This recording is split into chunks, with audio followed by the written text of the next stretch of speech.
Mid cap शेयरों में एक बार फिर निवेशकों की दिलचस्पी बढ़ रही है।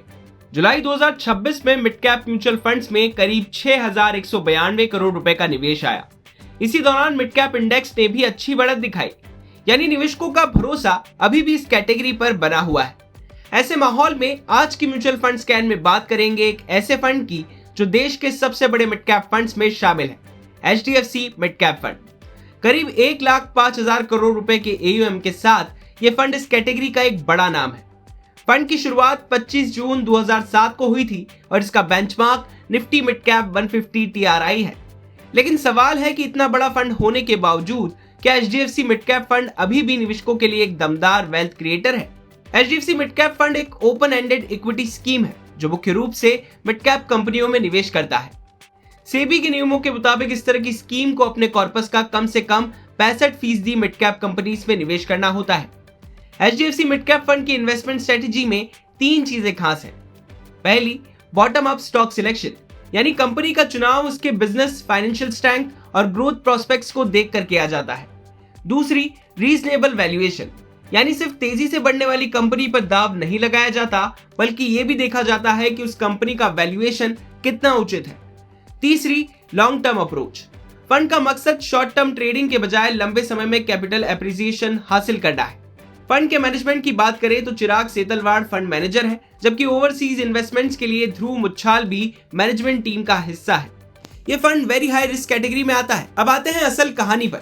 HDFC मिड कैप फंड का रिटर्न कैसा रहा? इस फंड ने 1 साल में 12.56% का रिटर्न दिया है, 3 साल में 20.36%, 5 साल में 20.92% और 10 साल में 18.20% का कंपाउंडेड रिटर्न दिया है। यानी लंबी अवधि में फंड का ट्रैक रिकॉर्ड मजबूत रहा है। लेकिन अब सवाल है, क्या HDFC मिड कैप फंड अपने कैटेगरी के दूसरे बड़े फंड से बेहतर परफॉर्म करता है? अगर 10 साल के SIP परफॉर्मेंस को देखें तो मिड कैप कैटेगरी में कई फंड्स ने HDFC मिड कैप फंड से बेहतर रिटर्न दिया है। 13 अगस्त 2026 के वैल्यू रिसर्च डेटा के आधार पर 10 ईयर SIP रिटर्न में टॉप परफॉर्मेंस में शामिल है। Invesco India mid cap fund ने बीते 10 साल में 20.15% का रिटर्न दिया है। एडलवाइज मिड कैप ने 19.76%, Nippon India growth mid cap ने 19.01%, कोटक मिड कैप ने 18.53% और HDFC मिड कैप ने 18.20% का रिटर्न दिया है। यानी HDFC सबसे ऊपर नहीं है, लेकिन टॉप परफॉर्मर्स के काफी करीब है। अब इसे एक आसान उदाहरण से समझते हैं। अगर आपने पिछले 10 सालों में हर महीने 10,000 रुपए की SIP की होती तो आपका कुल निवेश 12 लाख रुपए होता। लेकिन इन अलग अलग मिड कैप फंड्स में ये 12 लाख रुपए आज कितने होते? सबसे पहले बात करते हैं Invesco India mid cap fund की। 10 साल में 20.15% के एनुअलाइज रिटर्न के साथ इसमें आपका 12 लाख रुपए का निवेश बढ़कर करीब 34.18 लाख रुपए हो जाता। वहीं एडलवाइज मिड कैप फंड में यही रकम करीब 33.48 लाख रुपए होती। Nippon India growth mid cap fund में करीब 32.17 लाख रुपए, कोटक मिड कैप फंड में करीब 31.34 लाख रुपए और HDFC मिड कैप फंड में करीब 30.80 लाख रुपए। यानी साफ है, लंबी अवधि में सिर्फ 2 से 3% के अतिरिक्त रिटर्न का भी फाइनल कॉर्पस पर लाखों रुपए का असर हो सकता है। म्यूचुअल फंड्स में यही कंपाउंडिंग की असली ताकत है। हालांकि ध्यान रखें, SIP कॉर्पस की तारीख और कैलकुलेशन मेथोडोलॉजी के कारण अलग अलग प्लेटफॉर्म्स पर कुछ अंतर हो सकता है। अब बात करते हैं HDFC मिड कैप फंड के पोर्टफोलियो की। आखिर ये फंड किन स्टॉक्स पर दाव लगा रहा है? पोर्टफोलियो डेटा के मुताबिक HDFC मिड कैप फंड की बड़ी होल्डिंग्स में शामिल है federal bank, max financial services, AU small finance bank, Balkrishna industries, Fortis healthcare, Indian bank, Glenmark pharmaceuticals और विशाल मेगामार्ट। यानी पोर्टफोलियो में बैंकिंग और फाइनेंशियल सर्विसेज के साथ साथ हेल्थ केयर, ऑटो और कंज्यूमर बिजनेसेस की भी मौजूदगी है। सेक्टर एलोकेशन की बात करें तो फंड का सबसे बड़ा एक्सपोजर फाइनेंशियल सर्विसेज में है। इसके अलावा health care, automobile, auto components, capital goods, FMCG, information technology और कंज्यूमर सर्विसेज जैसे सेक्टर्स में भी एक्सपोजर है।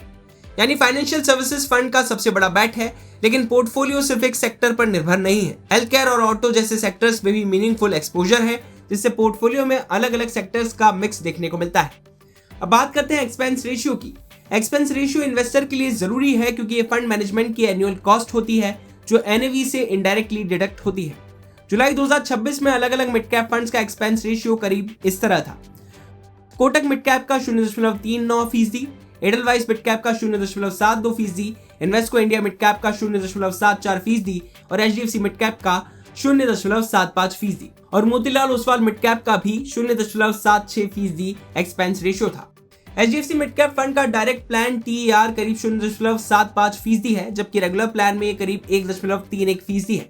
इसलिए अगर कोई इन्वेस्टर खुद निवेश कर सकता है और डायरेक्ट प्लान उसके लिए सूटेबल है, तो डायरेक्ट और रेगुलर प्लान के एक्सपेंस डिफरेंस को समझना जरूरी है। तो HDFC मिड कैप फंड की पूरी कहानी क्या है? ये कैटेगरी का नंबर 1 परफॉर्मर नहीं है, लेकिन 1 लाख करोड़ रुपए से ज्यादा का AUM, 18% के आसपास का 10 ईयर रिटर्न, करीब 20% का लॉन्ग टर्म SIP रिटर्न और डाइवर्स पोर्टफोलियो इसे मिड कैप कैटेगरी का एक मजबूत और एस्टैब्लिश प्लेयर बनाता है। लेकिन इन्वेस्टर के सामने असली सवाल अब भी वही है, जब इन्वेस्टको, एडलवाइस, निपॉन और दूसरे फंड्स कुछ पीरियड्स में HDFC मिड कैप से बेहतर रिटर्न दे रहे हैं, तो क्या HDFC मिड कैप की स्टेबिलिटी और एस्टैब्लिश ट्रैक रिकॉर्ड के लिए थोड़ा कम रिटर्न स्वीकार करना चाहिए? यही इस फंड स्कैन का सबसे बड़ा इन्वेस्टमेंट डिबेट है। आखिर में आपको बता दें कि ये जानकारी सिर्फ एजुकेशनल पर्पस के लिए है। Mutual fund investments market risk के अधीन है। पास्ट परफॉर्मेंस फ्यूचर रिटर्न्स की गारंटी नहीं है।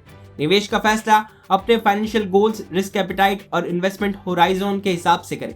बिजनेस से जुड़ी बाकी तमाम खबरों के लिए आप देखते रहिए बिजनेस टाइम।